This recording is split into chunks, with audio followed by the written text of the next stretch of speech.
voltamos à nossa entrevista, né, para perguntar sobre os Estados Unidos, professora. Como você acha que as eleições norte-americanas podem impactar no conflito? E, mais especificamente, para os palestinos, é diferente ter uma Kamala Harris na Casa Branca em vez de um Donald Trump?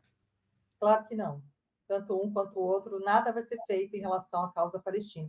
Eu não tenho essa ilusão, gente, essa ilusão de que Kamala vai ser uma presidenta que vai olhar para os palestinos. A gente tinha uma expectativa muito grande pelo Obama. Vamos lembrar que a gente tinha o pessoal, né? Obama, o Obama foi para o Egito, fez um belo discurso. Tudo é discurso político, nada é prática.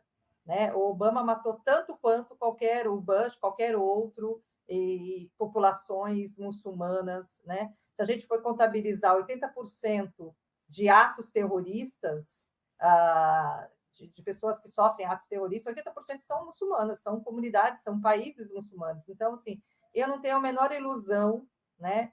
Nem em relação a eu acho que, em se tratando da causa palestina, eles estão amarrados com Israel, eles são primos de Israel, e eles vão permanecer amiguinhos, primos, coleguinhas de Israel. Então, eu não vejo nenhuma mudança política nessa ação.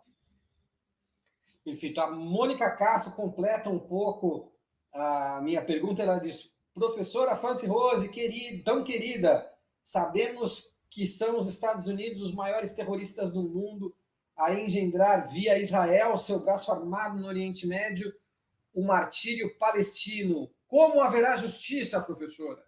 A justiça é quando a comunidade internacional se levantar. Eu só acredito nisso. Quando todos os países que estão em silêncio, quando as pessoas se levantarem, os governos se levantarem, por exemplo, a gente sabe do impacto e da presença importante que nós temos no Brasil com o presidente Lula. A gente sabe a influência que tem o presidente Lula. O dia que ele cortar relações com os Estados Unidos, com Israel, que é quase a mesma coisa, né? Cortar relações com. Eu acho que é isso o medo, né, do governo. Cortar relações com Israel é a mesma coisa que cortar relações com os Estados Unidos. O dia que se manifestar, né, assim, que mandar de volta, né, o seu diplomata, que assim, cortar as relações efetivamente, a gente vai ver uma mudança, pelo menos na América Latina, das pessoas, né, o que a Colômbia já fez. Né? Então, eu acho que a gente precisa de mais disso. Que isso é aquilo que eu vou repetir, é a única prática não violenta, porque você não vai matar pessoas, você vai fazer aquilo que foi feito na África do Sul.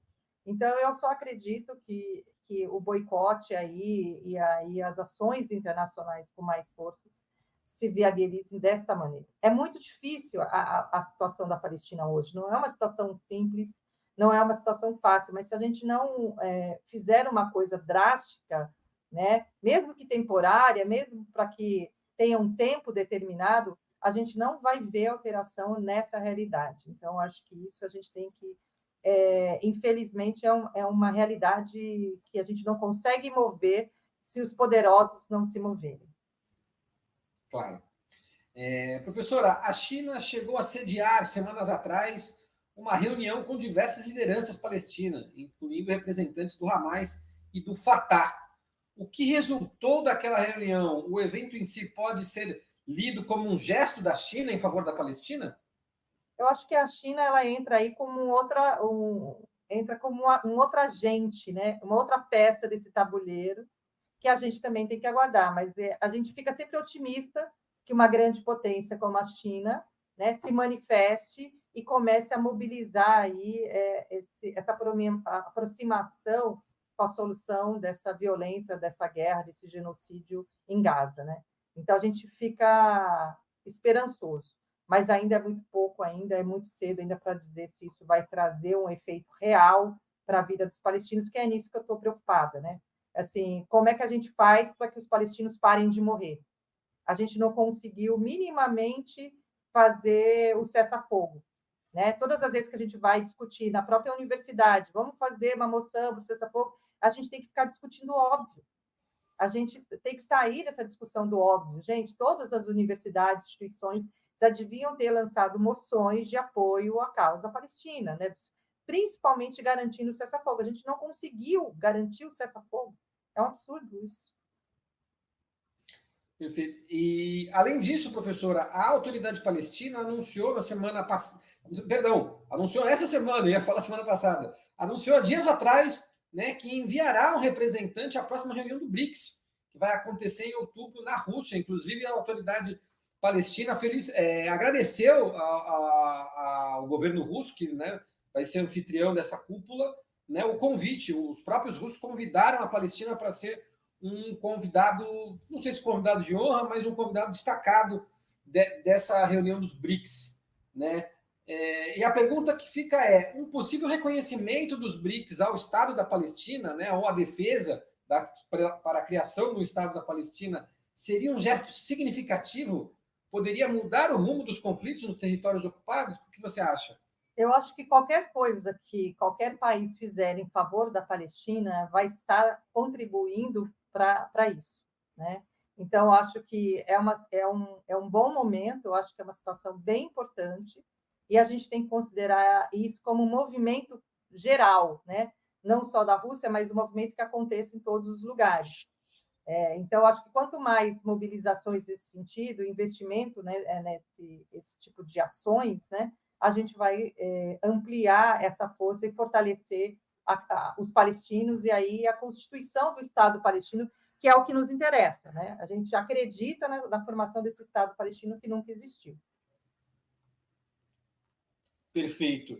E, professora, como você analisa o papel que vem tendo o governo do Brasil, né, e mais precisamente o presidente Lula, né, diante de um massacre contra o povo palestino? Você acha que Lula e o governo brasileiro têm feito o possível ou era possível fazer mais? Eu acho que o que o Lula fez até o momento, outro governo não teria feito. Nosso governo anterior, deixa deixar muito claro, né?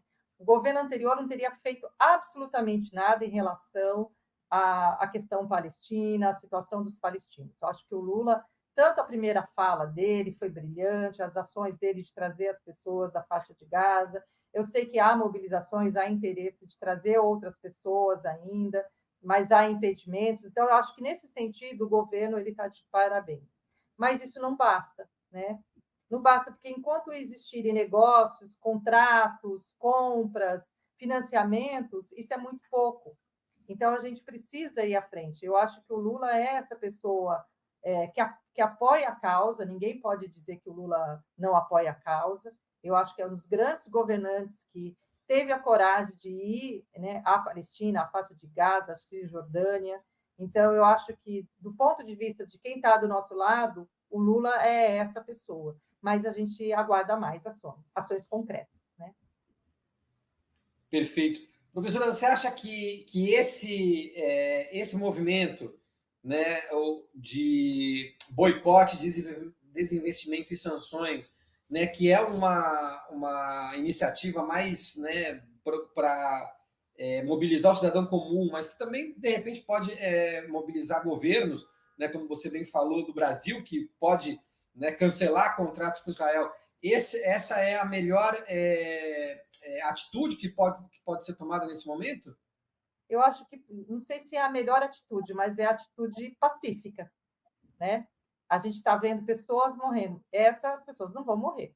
A gente vai conseguir fazer com que a questão econômica de Israel reduza e, dessa forma, ele vai ter menos investimento naquilo que ele tem tanto. Né? A gente tem que considerar que Israel é uma grande potência. Independe do tamanho que seja o país, hoje em dia, né, o seu território, ele é uma das maiores potências do mundo, e está comprovado isso. Ele é tão grande que ninguém fez nada em 10 meses para que ele parasse de bombardear a Palestina. Então, a gente tem visto que crianças sendo decepadas, criança em pedaços. Estava vendo uma matéria hoje de manhã sobre Gaza, eu parei de ler, porque assim, a gente não aguenta mais, porque encontrou uma criança que tinha uma cabeça de um lado, uma perna do outro, um braço do outro. Quer dizer, a gente está vendo uma atrocidade, uma violência, tal qual a gente assistiu e viu, né, em filmes sobre o Holocausto, né?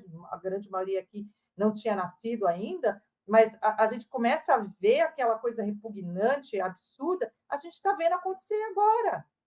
Televisionado. A diferença é que hoje é televisionado, é noticiado diariamente, cotidianamente, e como não está na nossa casa, ninguém tem nada a ver com isso. Então, eu acho sim, considero sim que o BDS é uma saída, não deveria, não deve ser a única saída, mas é uma saída importante. Eu sempre costumo falar para as pessoas: existe aí um refrigerante escuro que vocês vivem bebendo, parem de beber, porque você está financiando o sionismo, você está financiando essa violência, esse genocídio. Então, há vários produtos, se vocês derem um Google aí, vocês vão encontrar a numeração de produtos que financiam Israel diretamente. Se vocês pararem de comprar esses produtos, tem um café aí, né, 3 alguma coisa, tem não sei o que lá, tem produtos que realmente fomentam, dão lucro, né, para Israel. Então, eu acho que nem tudo a gente consegue cortar do nosso cotidiano, mas eu acho que algumas coisas a gente consegue fazer sim. Perfeito. Vou ler alguns comentários aqui da nossa audiência. A Joila, ou o Joila Carneiro, né, dizendo: os turcos otomanos viraram a história e venceram Roma. Vencerá novamente. Eu acho que ele está se referindo, professora, ao fato de que o governo turco é um dos que vem fazendo muitas ameaças ao fato de que essa corrida expansionista do conflito por parte de Israel, né, o governo turco parece que está se sentindo ameaçado e tem feito promessas de retaliação caso esse conflito possa chegar próximo às fronteiras turcas com o Líbano. O que você acha dessa situação? Eu só acredito vendo. É aquela coisa, né? Fala muito, fala muito, fala muito, mas ainda faz pouco, faz pouco, faz pouco. Eu acho que assim, a gente precisa de ação concreta, não de textos, discursos bonitos, né? Discurso bonito a gente viu do Obama, né, gente? Olha que eu nunca vou esquecer aquele discurso no Cairo, né? Que coisa linda, que coisa integrativa. Vamos incluir, né, o mundo todo, né? E aí depois arma, arma, arma, arma, né? Bomba, bomba, né? Financiamento de guerra, de violência. Então, assim, a gente não pode, nessa situação que vivemos, viver de discurso, e sim de prática.